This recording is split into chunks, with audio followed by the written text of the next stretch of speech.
What if I told you that there once existed a city so powerful, so wealthy, and so feared, that even mighty Rome trembled before it? A city of vast trade networks, ingenious military strategies, and unimaginable riches.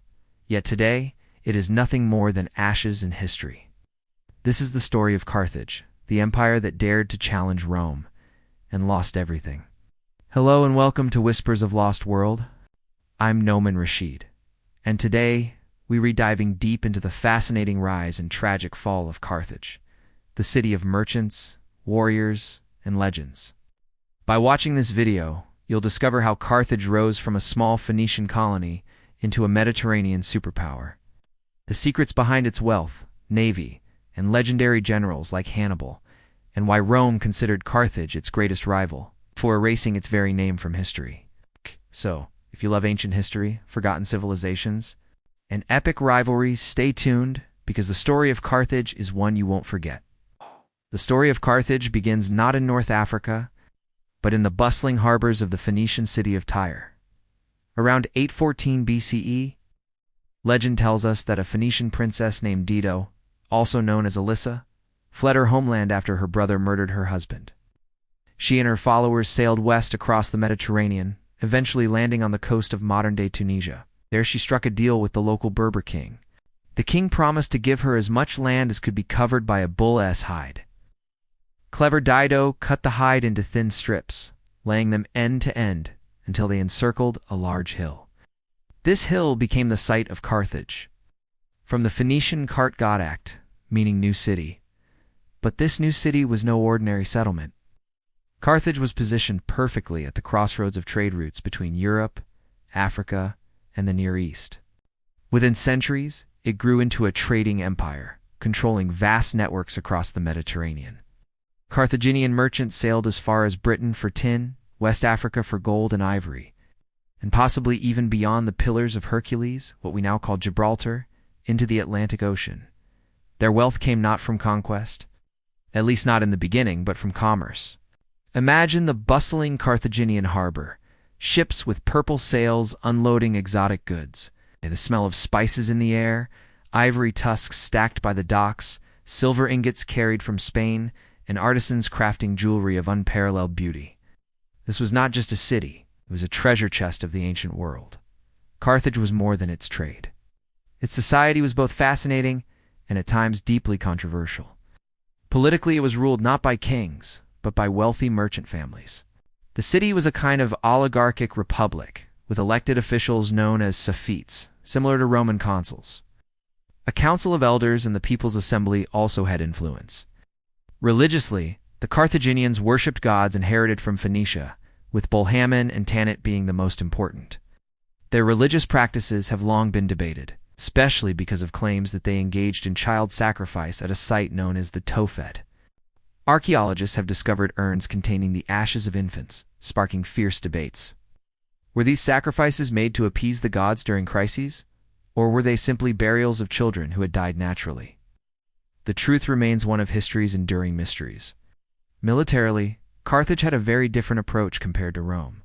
Instead of relying heavily on citizen soldiers, it hired mercenaries from across the Mediterranean, Iberians, Gauls, Numidians, and Greeks. But its true strength lay in its navy. Carthaginian warships, sleek and deadly, dominated the seas. Picture Carthage at its height, senators in flowing robes debating trade policies. Priests offering incense to Tanit beneath flickering torchlight. Mercenaries sharpening their swords in the city's barracks, and naval commanders plotting their next move across the Mediterranean. Carthage's strategic position meant conflict was inevitable, especially with the powerful Greek colonies in Sicily. Sicily was the breadbasket of the Mediterranean, rich in grain, and both Carthage and the Greeks desired it. For centuries, Carthage fought the Greeks for dominance over the island. Victories were won and lost, but this rivalry was only a prelude to what was coming, the clash with Rome.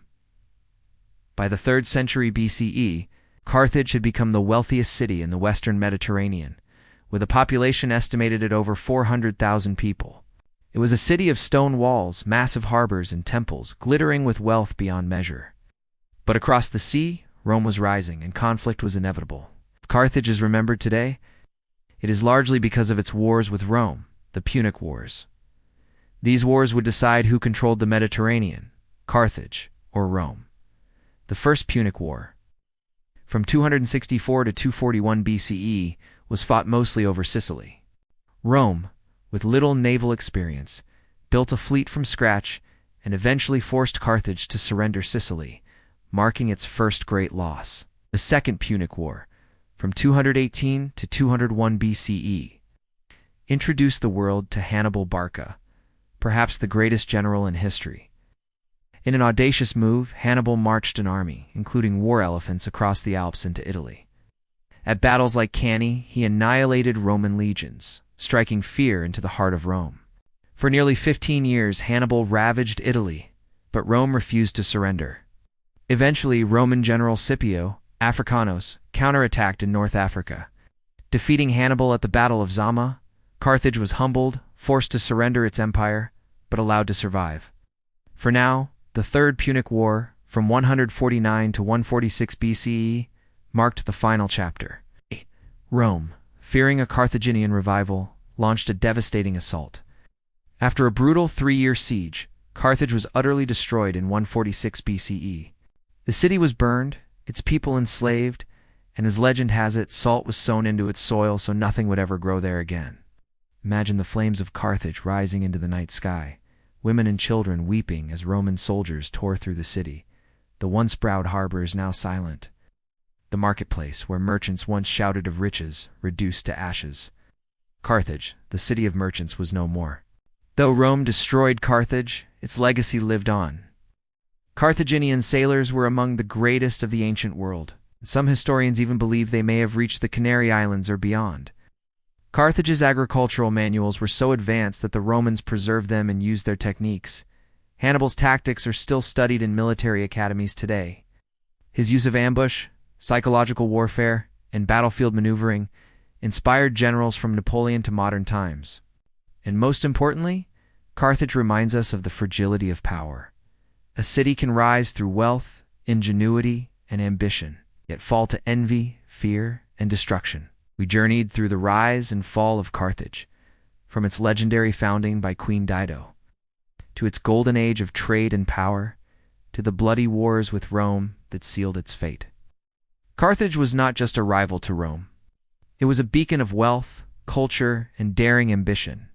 Its story is one of triumph, tragedy, and timeless lessons about human civilization.